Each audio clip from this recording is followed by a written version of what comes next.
Základní škola Sychrov.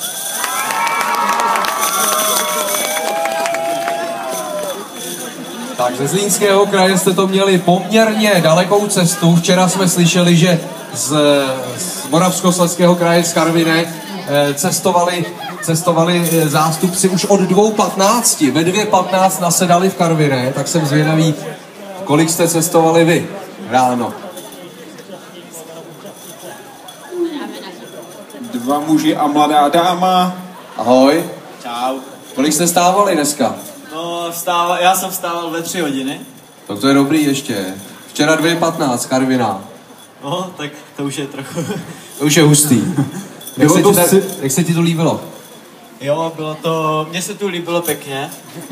Bylo dost sil na závodění potom? Jo, V čem konkrétně? hokej. Hokej. A jak to dopadlo u vás? Kdo z koho? Vyhrali jsme my. Vyhráli jste vy, tak tady už máme vítěze. A co ty? Se nejvíc líbilo, jak jsme bruslili. Bruslili jste a bude z tebe třeba jednou krasobruslařka. Já bych chtěla být rychlá bruslařka. Rychlobruslařka, ty jsi jezdila si rychle tady. Ne, ještě jsem to zkoušela. Zkoušela jsi to a šlo ti to, jo? Zlepšovala ses?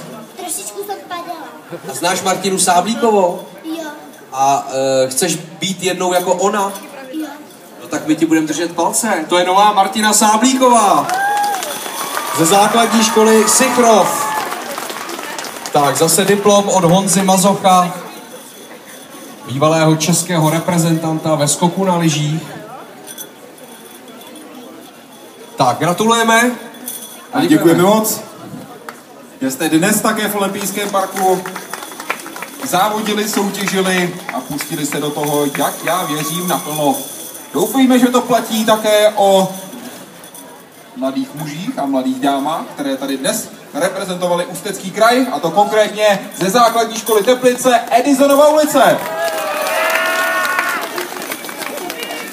Tak nevím, jestli ta ruka v sázce byla už dneska ráno, nebo jestli to je výsledek dnešního sportování, to se dozvíme.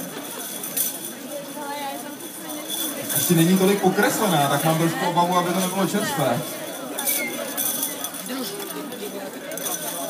Tak tady to nebude high five u 4. Tak, základní škola.